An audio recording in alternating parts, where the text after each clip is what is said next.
province, what we decided is we're going to focus on Nazi Germany. And right, so that will be the first topic that we will teach. You can align this topic to the research task. I think what we also advise in our SPA tools is that we do the research task on apartheid, because that is the examples that we have, right?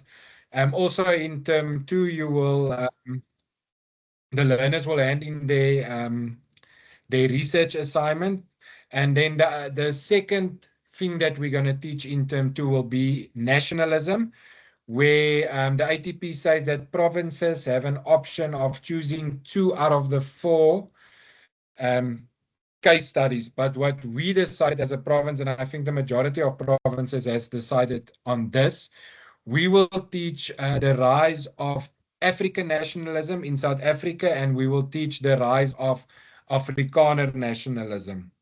So it's very important that we don't teach the other nationalisms, but that we focus on the 2 that ran coherently almost in South Africa, the rise of African nationalism and the rise of Afrikaner nationalisms, right? The 2 case studies together with the ideas of race will be formally assessed through 2 standardized tests. Actually, we can say it will be 2 exam papers of 100 marks each. Learners should, with each of these 2 papers, they should then choose 1 source base and 1 essay question. The mid-year exam, they say paper 1 will have 3 source-based questions and 3 essay questions, just like a grade 12 paper. But what is important here, even though there's 6 questions in total, they're only going to choose 2, 1 source and 1 essay. And then paper 2 will have only 4 questions. So there's going to be a source-based question on African nationalism, and there's going to be a source-based question on Afrikaner nationalism. And then again, there's going to be a source on an essay on African nationalism, and again an essay on Afrikaner nationalism. The important thing here, it's highlighted in red, is that the source and the essay question must not be answered from the same case study. So if a learner decides to answer question 1, which will be on African nationalism, that learner then cannot answer the essay question 3, because that's also going to be on African nationalism. He will then have to answer question 4 on Afrikaner nationalism. If he chooses to answer Afrikaner nationalism, question 2, then it means he will then have to answer the essay question 3, which will focus on African nationalism. So we must make this very clear to the learners that if you answer a source and an essay question out of the same topic, we will only mark the first question, meaning you only mark the source-based question, you're not going to mark the essay question. The instructions should be very clear to them before they write paper 2, right? If we can just look at the framework of the 2 different papers, remember we said with paper 1, there's going to be 6 questions. So question 1 and question 4 is going to focus on communism in Russia, with the source-based question focusing on Lenin, the Civil War, war communism, and the new economic policy. And the essay question will then focus on Joseph Stalin and his interpretation of Marxist Leninism, right? This was assessed during task 1 in the first term. Then question 2 and question 5 is going to focus on capitalism in the United States from 1900 to 1940. So the source-based question is going to focus on the Great Depression and the Wall Street crash. And then the essay question, question 5, is going to focus on the election of Franklin Roosevelt and his New Deal. And the candidate must also be able to do analysis of the New Deal. I think the majority of learners will answer these 2 questions. The reason I say this is because they would have already written about this with task 2 in the first term. And remember, if they've answered question 2 and question 5, they've already answered 100 marks, and they do not have to answer another question. So I repeat, sorry, even though there's 6 questions, the learners is only expected to answer 2 of them, 1 source and 1 essay. But nevertheless, the third question and the question number 6 is going to be on the ideas of race, with specifically focusing on Nazi Germany. So I know in the voice note I said that we can do Nazi Germany as a source base and Australia as an essay. But when I looked at the exam guidelines, we only do Nazi Germany, right? So the source and the essay will be focusing on Nazi Germany, but it will be compiled in such a way that they won't overlap. So I look at the source-based question, it's going to look at Hitler's consolidation of power from 1933 and his racial ideology, whereas the essays focus on the creation of a racial state in Germany and groups that were targeted by the Nazis, and then the choices that people made, how people then fought against his racist policies, right? So just in recap with paper 1, if the learner has answered question 2 and question 5, that is enough, even though there's 6 questions. It's going to be Communism Russia 1 and 4, Capitalism in the USA 2 and 5, and Ideas of Race, then question 3 and 6, right? So it might look that it's going to count 150 marks, but in essence, it's only going to be 100 marks. And it's a repeat of the work that we have done in the first term. It's a repeat of the topics that were assessed with task 1 as well as with task 2, right? If we then go to paper 2 is not going to have 6 questions. Like I said, paper 2 is only going to have 4 questions.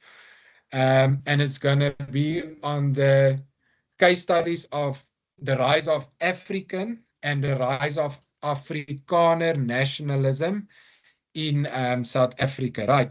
So when we look at nationalism in South Africa, the African nationalism, you look at the rise of it, the establishment of ABO, and then the South African National Native Congress, which later then on became the ANC, the ANC Youth League, the Freedom Charter, and then the PAC, the Pan-Africanist Congress.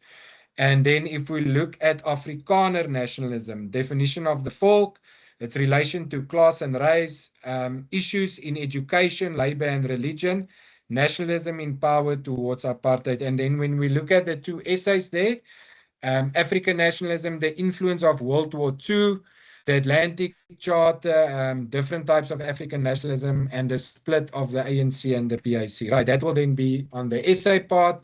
And when we look at Afrikaner nationalism, again, the rise of Afrikaner nationalism, reasons and factors that led to the rise of Afrikaner nationalism, the Broederbond and the formation of FAC, and then Afrikaans language movement, social and cultural movements, right? The only thing I want to repeat here, sorry, I'm repeating it a lot, but it's very important that the learners understands this. If they answer question 1, they cannot also then answer question 3. Automatically, then they will have to answer question 4. And if they answer question 2 as a source base, automatically then they're going to also answer question 3. They won't be able to answer question 4. They cannot answer 2 questions from the same case study. So if they do African as a source, they're going to do Afrikaner as an essay and vice versa. Right, so I think the confusion with grade 11 is now we've worked around it. We understand now there's going to be 2 papers of 100 marks each, and that is aligned with what is on essay SAMs as well, because I think that's where the confusion came in. So definitely for grade 11, they're not going to write 1 paper of 150. Right, if we look here at the program of assessment for grade 11, remember we're only focusing now on term 2. Right, so there's they will have to hand in the research task, which they were already supposed to be given in the first term. That's going to count 50 marks, and the weighing of that for the term, it's going to count to 40% of their term mark. Right, the June examination is going to be 200 marks, as we discussed now with the 2 papers, and that's going to weigh 60% of their report mark. And then when you look at the SPA weighing of these 2 tasks, the research counts 20 marks or 20% towards the SPA, and the mid-year, the June examination is also going to count 20% of the SPA mark. Remember, these grade 11s, they from the first three terms, they're going to get a SPA out of 100. And that's going to account to 40% of their mark at the end of the year. The two papers that they will write in December, the 150, that's going to count 60%, right? And this 40, I think we agree, can make a big difference because it counts more than what it counts for the grade 12s, right? Yeah, I think that is all for grade 11. I'm sitting with Mr. Masuwa. I don't know if you would want to add something. Yeah, colleagues, before we proceed to the other grades, let me just say one or two things on task 3. And I'm sure you can see the importance of that task research because of its weight. And this can go a long way in assisting the learners to build a credible SBA that will come very handy at the end of the year. Colleagues, you will have been provided with examples by your different subject advisors. I know I did that with the colleagues in the metro. But the sample that we have provided, if you want to depart from it and you want to adapt the topic, you may do that.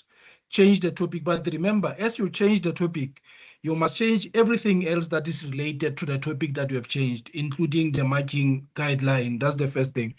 The second one is the issue of resources. Let's not just throw the needle in the forest and ask learners to go and look for that needle. Why am I saying that? If we are not guiding them on how to go through responding to this research question, we are really going to be doing a disservice to them. Let's make resources available to them, colleagues. Remember, there are schools with no textbooks. So if you have got schools with no textbooks, it means from the word go, these learners are at a disadvantage. And I'm just going to say this once because it relates also to grade 10, 11, and 12. Let's make resources available for them, either electronically or in hard copies, so that at least we are guaranteed that they are able to at least work from somewhere. Then the last one is we may want to have a period or two for grade 10, 11, and 12, where we allow these learners to work on research in your presence in class, so that at least it offers you an opportunity of being able to check their progress. Because of all the SBA tasks, this one is the one where learners are really not supposed to fail, because the process must be guided throughout, so that by the time when the learners submit their final product, at least they are guaranteed a mark, because if not, you will have indicated it as you were interacting with the product when they were still busy with that. So that is with regard to task 3. I'm going to allow Mr. Groen to continue, and the colleagues maybe will note their questions, and then at the end, the questions can be fielded, and some of you may even respond to those questions. Thank you, Mr. Groen.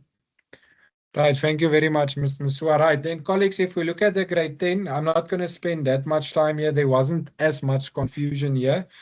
Right, with the grade 10s, we're going to do 2 topics. We're going to do the French Revolution. We're also going to do transformation in Southern Africa.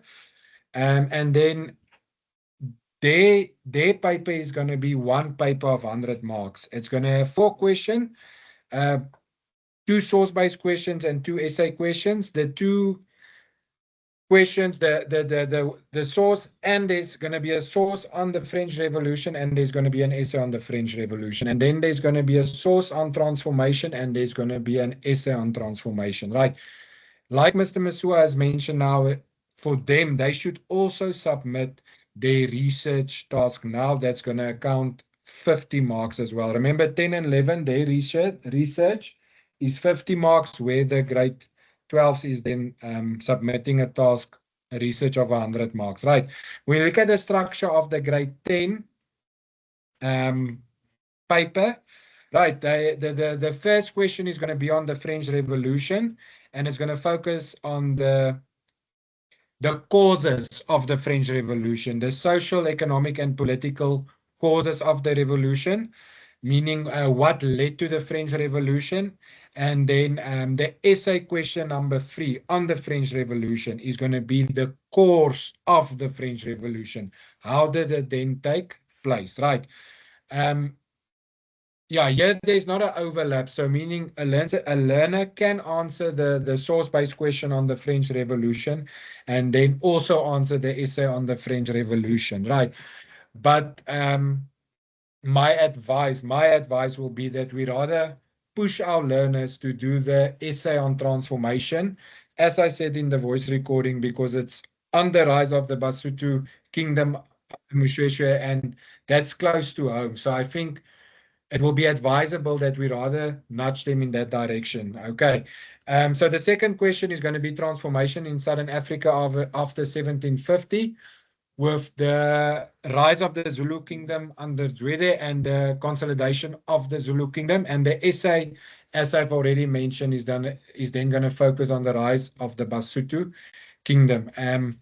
Yeah, and really, I want to encourage all of us that we do that essay, that we rather not do an essay on the French Revolution. With the sources, I don't really have a problem where they can choose. Either they answer the question on the Zulus or Shaka or the French Revolution. But with the essay, I really want to encourage and plead with you that we do the one of the rise of the Basotho kingdom then, right?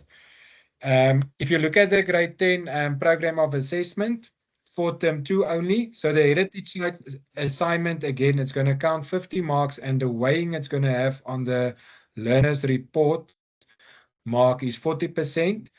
And then at the end of the year, again, 20 marks for his final SPA. The mid-year or the June examination, remember, it's only 100 marks, not like with the grade 11s where it's 200 marks. But it's still going to weigh 60% of his report mark, and it's also going to weigh then 20 marks or 20% towards his final SPA before he writes his final examination, right? Yeah, so I think that's all with the grade 10s. I think Mr. Mswa already spoke about the research. If we can just quickly look at the grade 12, I think now with the grade 12s, we are quite clear. Remember, by now, we are in the second term.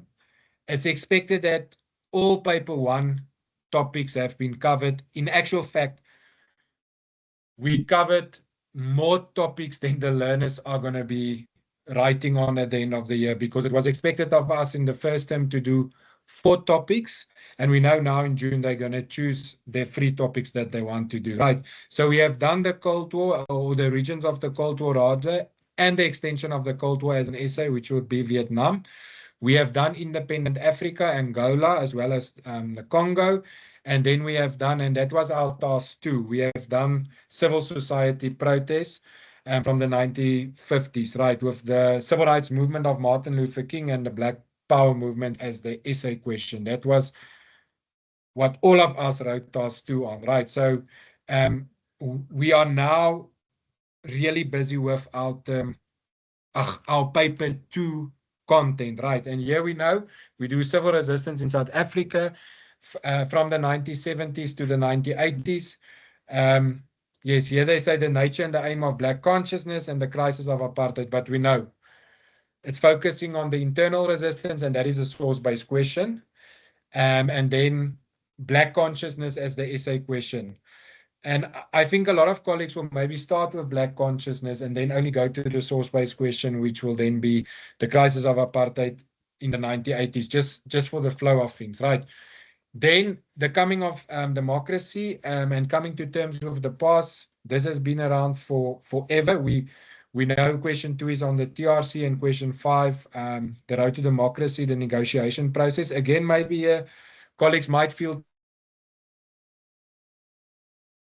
then they do the one on the TRC, right? And if we look at the last 2 questions here, it's the end of the Cold War and the events of 1989. We know question 3, globalization, not a very popular question, but we know a lot of the colleagues does question 6, which been a bit challenging the last few years, but like we said at the marking center, it shouldn't be a challenge, because if you look at the exam guidelines, one cannot just teach South Africa without the Soviet Union, and you can't just teach the Soviet Union with South Africa. And remember, they can ask this question by only focusing on the Soviet Union, as they have done now, is it for the last 2 years, right? And when we look at the program of assessment for grade 12, we've done, I'm somewhere going to look at term 1 as well. We've done task 1, which would have counted 25%, and we have done task 2, which counted 75% towards the learner's report mark. And both of them count then 10 marks towards the final SPA. And then for this term, we do the research. As I've said, it's 100 marks with grade 12. it's weighing 25% of the learners or the candidates report mark, and then 75% towards, and then the June exams, we know it's going to be paper 1, paper 2, 150, 150, and it's going to count 75% of the report mark. Okay, and both of these is going to count 20 marks towards his final SBA. And then the last task we will have before trial exams will be in the third term, but I know there's sometimes colleagues who administer it in the second term. That will be standardized test task 5 out of 100 marks. The reason I say is that colleagues might administer it in the second term because this will maybe prepare them before they write the June final exam, because otherwise they're going to write paper 2 and they will never have been assessed on it formally. So maybe it can be a thing that we can encourage each other to do, to write task 5 in the second term as a formal assessment, and then if they don't do well, it means you can still re-administer it in the third term. So that's just something that I personally now was thinking about, that we can encourage the colleagues then to do, right? And the last thing I wanted us to look at, one of the last things, is, colleagues, the cognitive levels per grade, because I think here's where we find a lot of challenges. The cognitive levels distribution for grade 10 and 11 is not the same as it is with grade 12. With grade 12, we know level 1 is 15 marks. In actual fact, it's 14 marks. Because of the nature of the paper, they have to borrow 1 mark to level 3, because there it's going to be 16 marks. And then we have 20 marks level 2. But when you look at grade 11, 30% or 15 marks is level 1. 50%, 25 marks is level 2. And then only 10 marks is level 3. And then with grade 10, not only 20 marks, 40% of the marks must be level 1. So can you see, we are trying to help the grade 10s because we know they're still new in the FET phase. So 20 marks for them must be level 1 and 20 marks must be level. Let's stop sharing now. How do I share again, Mania? Colleagues, just give us a second.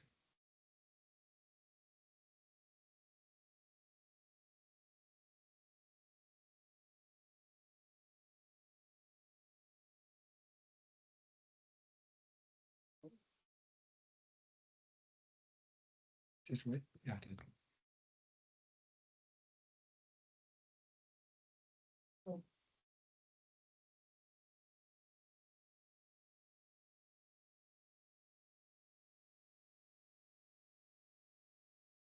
Yeah, colleagues, I think we're having a challenge here now, but I think we can talk about this because I already know what I wanted to say.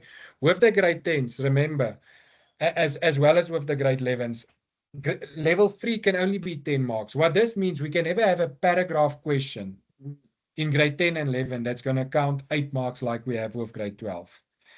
The maximum marks there, or what it should be, is 6 marks. We're not going to have a question on usefulness, reliability, or limitations. That's going to be 2 times 2. Usefulness, reliability, or limitations for grade 10 and 11 can only be 1 times 2. And then the comparison question for grade 10 and 11 can only be 1 times 2. Not like with the grade 12s where it's going to be 2 times 2. So, because we need to assess the 3 different types of level 3 questions. We should have a paragraph, we should have a question on reliability, usefulness, or limitation, and we should have a comparison. And if we can only assess them 10 marks on a level 3 questions, it means basically the paragraph should be 6, the comparisons should be 1 times 2, the question on usefulness, reliability, or limitation should also then be 1 times 2. Right, I just want to go back to that slide. Sorry about that, colleagues. And I hope the examiners are also in this presentation because we must get this right. Sometimes we use old papers, we recycle papers from different provinces, and a lot of the papers, not just other provinces, even our papers, it's not set according to the correct cognitive levels for grade 10 and grade 11.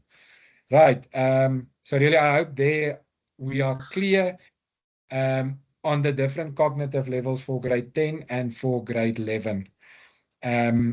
Because really we cannot have a grade 11 question.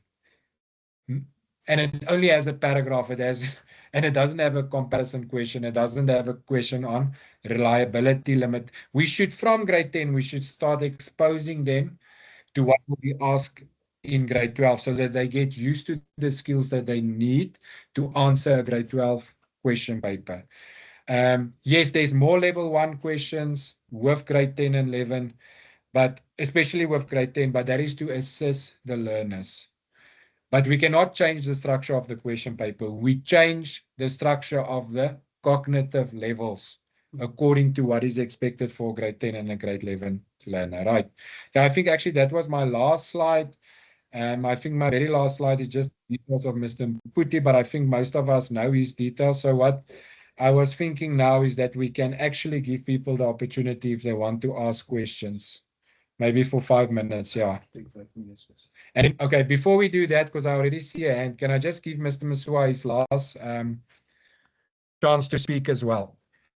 Yeah, colleagues, and the other colleagues maybe will join. Colleagues, remember, man, we have noted the hand. We are going to take all the questions, colleagues. I'm just adding this, colleagues, because I'm sure you will have seen with the invitation from Mr. Mputi was that as we do this ATP, we also link it with the diagnostic report as well as the internal moderators report.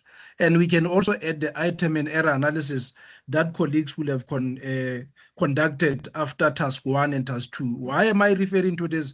There will be lessons, colleagues, that we will have taken from this document, diagnostic report analysis grade, diagnostic report item and error analysis, as well as the internal moderators report. I just want to highlight 1 or 2 of the main challenges that have been picked up there so that as we plan for term 2, we do so mindful of the challenges that we need to address. The first one, colleagues, is with I'll make an example with grade 12, the 14 marks of level 1. Remember, this 14 marks of level 1 is 12 times 2. 12 straight questions of level 1 plus the concept, which will be on level 1, it will give you 14. What we have seen happening, which is what is noted on the diagnostic report, is the fact that especially with your high-performing learners, with these questions, they tend to forget the skill that is being assessed. And the skill that is being assessed here is the skill of extraction. They will paraphrase, they will put them in their own words. And once they do that, they are getting this wrong. And maybe, colleagues, this talks to how we are approaching it.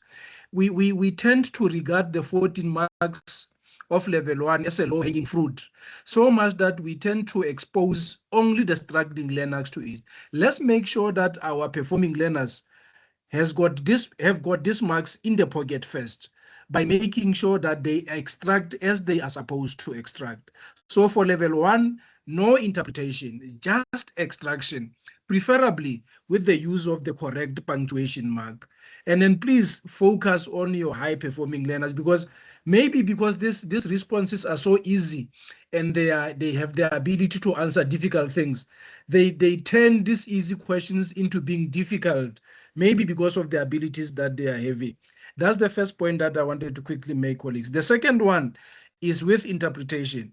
If with extraction we can't interpret, then it means with interpretation, that is level 2. Your 20 marks level 2, maybe plus the 16 marks of level 3, which amounts to 36. For those, because it is interpretation and analysis, you are not supposed to extract, because the skill there is different. So we also have to make sure that as they're responding to these questions, they are not extracting, they are putting them in their words, even if they amend slightly, so that they have got a personal flavor on these responses. And then, colleagues, the other thing that is noted on the diagnostic report, and I'm sure you will have noted this also as you are marking your learners for task 1 and task 2, is the fact that often the time, learners do not provide the responses according to the mark scheme. Where it is a 2 times 2, for them to get the 4 marks, they need to give 2 responses. But very often they just stop at 1. So even if a learner will not have a wrong, the learner may not get 50 because it will mean there are instances where not all the answers were provided. And then with the paragraph, the problem is the structure. And I'm happy to report that not many learners are still still committing this mistake of a faulty structure in terms of writing in bullet form. But we need to emphasize this. And coherence is another thing. They don't write coherently.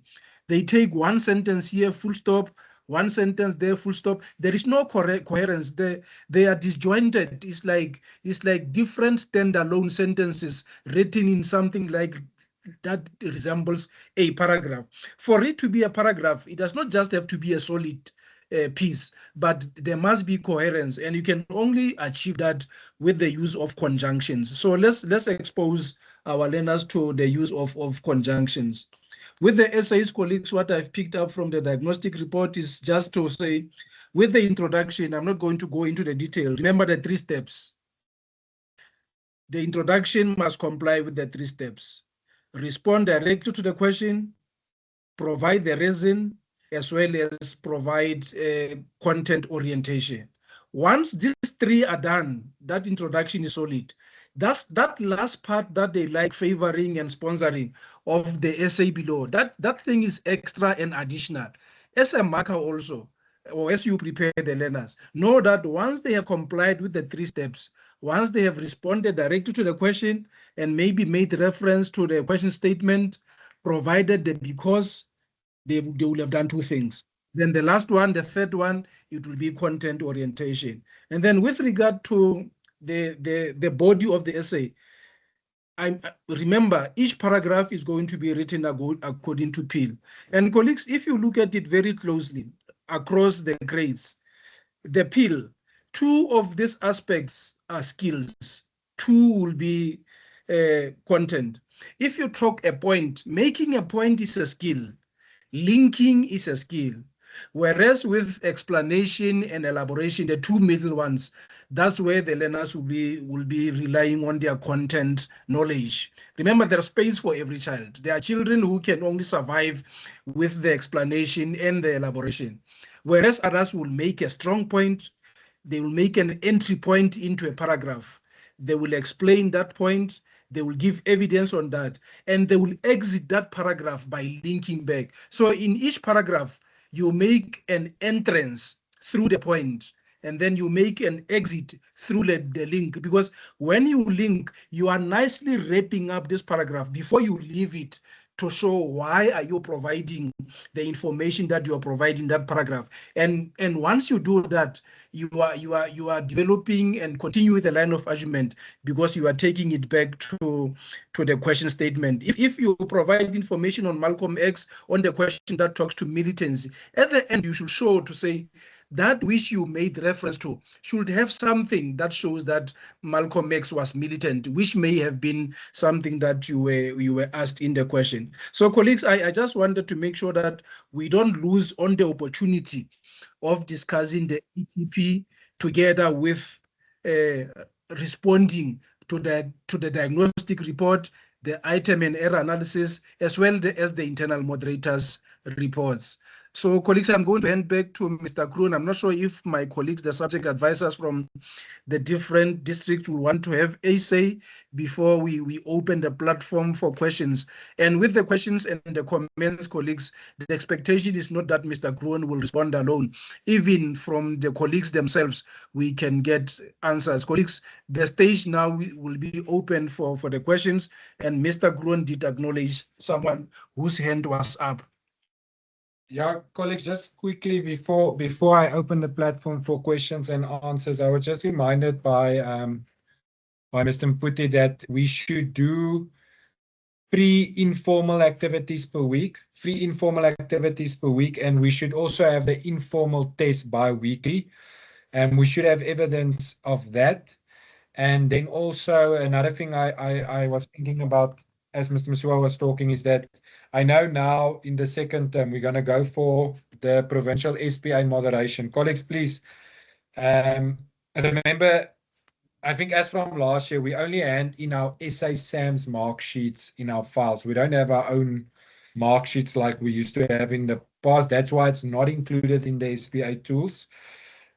Please remind yourself before you send in your file to have your ATP in the file, and then also to sign off your ATP together with your DH or your deputy or your principal. They must then also sign off the SASAM's mark sheets. Please remember those tasks, for example, task 1, task 5, that might be set at the school. Those tasks should be moderated before the learners write. And also those tasks should be moderated after the learners wrote. So there should be pre and post moderation of all internal tasks that is set by the school. To avoid this thing of shadow marking, maybe you should use your clusters where different colleagues that is in the subject moderate each other, where we just, instead of having a DH that's maybe teaching a subject like geography or tourism, and he's struggling or she's struggling to moderate your history scripts, let's work with other colleagues and we moderate each other in our respective clusters. And then maybe the last thing is to please remember to personalize your tasks, the ones that you set at school. Task 1, task 5 is another example, that we do not just take it as it is from another province or old question paper, etc. Remember, colleagues, everything you need to put in your file is in the SPA tools that were sent to you in the beginning of the year. So if your file is selected to go for provincial moderation, I know it's a challenging thing. I was always someone that was lazy for this, but let's do this so that when the files get there, we have the free learner portfolios, we have the teacher files, and everything is correct, that we do not have to write negative reports, because some of these files might even go for national moderation. Mr. Msua is also involved, and I don't think he wants to sit there and get a file from the Free State and not be able to write a positive report. Right, so I think that's all from my side. Yeah, I think now the platform is open for questions and answers. What's this? Shakata, right? I think that's the one person that I saw that had his hand raised. You can speak now, meneer.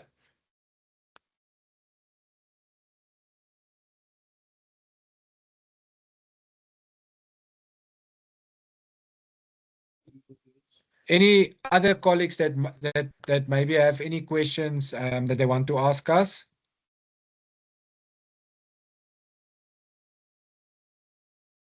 Oh, I see Mr. Shakata said he's covered. Yeah. Hey, Mr. Kroon? Mr. Mputi, I don't know if you're still in the meeting. Yes. Oh, yes. It's just an addition. I was saying with regards to informal activities, please just remind them that it is a minimum of 3 activities. It's not the maximum of 3 activities, because with others, they just think that they have to give learners only 3 activities in a week, but they can exceed that number. And in doing the informal activities, they should also try by all means to include activities based on cognitive level 3, as well as the build-up activities for your essays, like your introduction. The manner in which learners can also write the line of argument, your conclusion. Those build-up activities are also very important. So that's just an addition from my side.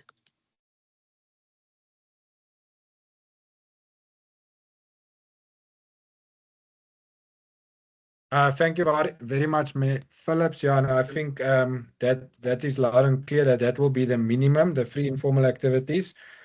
I think actually most of the colleagues are doing more than this, but now I'm speaking specifically to grade 12. When it comes to grade 10 and 11, really, colleagues, I think here's where we should push to do more informal activities, more informal tests bi-weekly as well. With the grade 12, I know we don't have a challenge. I know most of the colleagues, their books are already written in full for the grade 12s. But anyone else? Mr. Kroon, just in addition to that as well, I'm sorry for interjecting. Even with other educators, they just assume that taking previous question papers and then they give previous question papers to learners, it's enough. It's really not enough. They need to identify certain aspects that they want to address. Like, for instance, if they want to focus on level 2 activities, then the focus should be on that. If they want to focus maybe on level 1 activities, the focus should be on that. But giving learners the whole question paper and saying they have to respond to everything, that can be a lot for these learners. But if they separate their activities and try to identify the aspects that they want to address, then that will also be very helpful. Because what I've identified is that when you go to schools, we find that learners are just given activities that are not even addressing important aspects. So I think when they plan their activities, they must have a goal that they want to reach in giving those activities.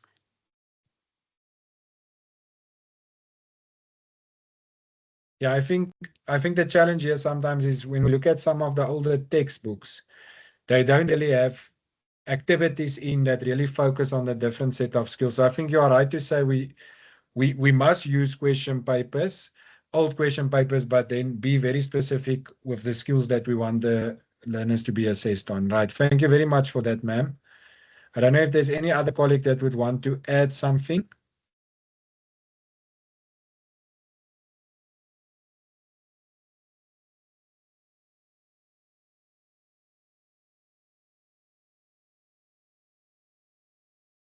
Yeah, colleagues, then just before we close, please sign the register. Mr. Mputi did put it there in the chat box. Yeah, because that's very important for his evidence as well, for his supervisors. Remember, we all work under someone, right? Yeah, and if there's no other questions, then I would actually like to adjourn the meeting. But I think if you have any questions that you don't think of now, just speak to your respective subject advisors. Yeah, because I think really with grade 10 and 11, we need to create task now that is actually on the same standard as the grade 12 task, right?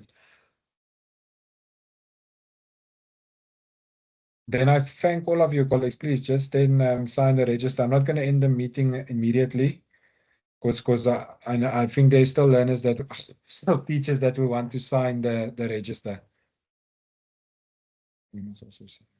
I did too.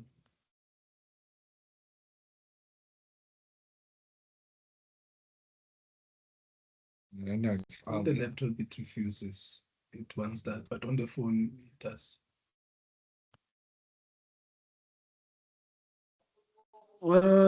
Afternoon, sir. Yes, meneer, you are lucky. You can still ask a question or add something. I haven't ended the meeting yet. I did try to type something, but I think my network is giving me a problem. It didn't go through. So I wanted to ask about the new rubric. I don't know. I feel like on my side it's a bit confusing. I don't know whether can I use the old one. I don't know. In all the grades, that new rubric, when I'm checking it, I feel like it's a B. It has a lot of confusion on my side. So I wanted to know whether am I able to use the old rubric. Thank you, sir. Sorry, sir, just to be clear, which rubric are you talking about now? I don't know about any rubric. On the research project.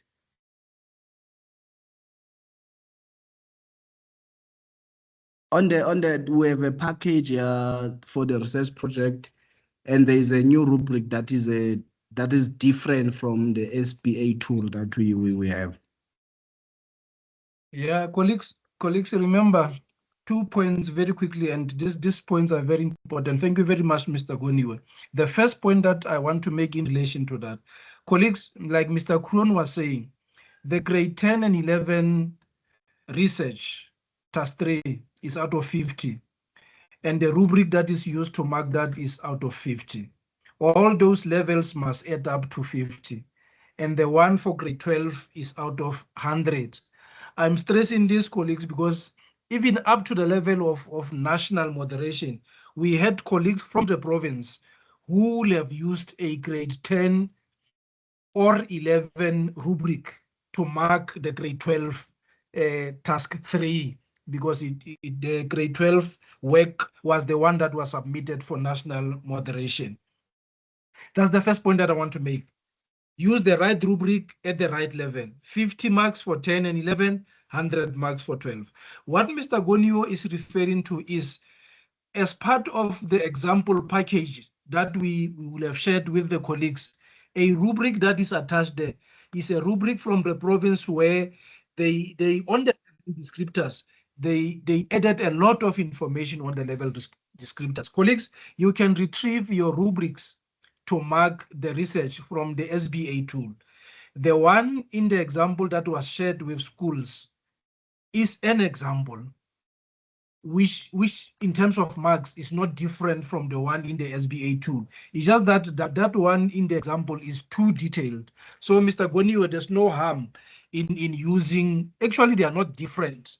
The only difference is the volume of work, sorry, the volume of wording within the level descriptors. So you can rely on your SBA tool to derive all the tools that you are going to be using for all the tasks that we are having. I'm sure we have responded to you, Ndate Gwaniwe from Metsimapoti. Mr. Kroon, colleagues were still inviting other colleagues to make inputs, not just questions, colleagues, maybe inputs if you want to, because I think he's now in the process of, with the permission from the deputy, he's now in the process of closing this. Someone is asking about the link for the attendance register. And as I can see, this person is from Khotso Ukolo. We did share, but it is in the chat box. If you go to the chat box, you will see a Google form there. When you tap on it, it will give you the details that you just have to provide. There was a specific link that was sent, but even on the chat box, there is, okay, there's the link that them put, yes. Or Mr. Chagata, thank you very much, Mr. Chagata. There is the link, Mr. Chagata has shared the link. Now we have got both the link as well as the physical register that we must append. And colleagues, it is very important that we do. I was looking at the hits. At one stage we were on 61. I know that 61 can be more because there will be people who are joined together.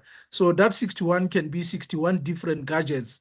But that could be, in terms of the home bodies, it could be more. So we really need to do the them put our reporting work easy by please sign in the register. If you need assistance, please do indicate that you need assistance with the attendance register, because we'll be under reporting if we don't report on the 61 minimum hits that were here. And I'm saying if we had 61 hits, it could be more, because other people will be joined more than one in one group. Colleagues, I'm not sure if you are allowing us to close, because I'm not seeing hands, colleagues, and we can't extract the water from a stone now, which will mean that Mr. Kroon will have to come. I don't have those powers, colleagues. Mr. Kroon will have to come and release colleagues so that the end of the meeting is signaled by him. Yeah, colleagues, thank you very much. I think if Mr. Mputi agrees, we can adjourn this meeting. I think, even if we were 100 colleagues, it's still a drop in the ocean. I think more people should join in these meetings in the future. But what I'm going to plead now is for those of you who interact with your colleagues at the neighboring schools, please just spread this message to them that we all know what we're going to assess, the learners on for the second term. It will be very sad if you teach an essay the whole term just for that essay not to appear in the June paper. So please just spread this message that we all teach our learners according to what will be assessed in the mid-year or in the June exam. Because really we can't teach different topics at different schools in the same province. Right, then I officially close the meeting. The presentation, I think, I will share that in the group so that you can I'll send it to the subject advisors who will send that to their respective groups.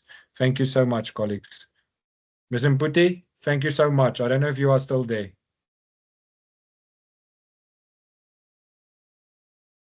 Bye, colleagues. Bye-bye. We can log off.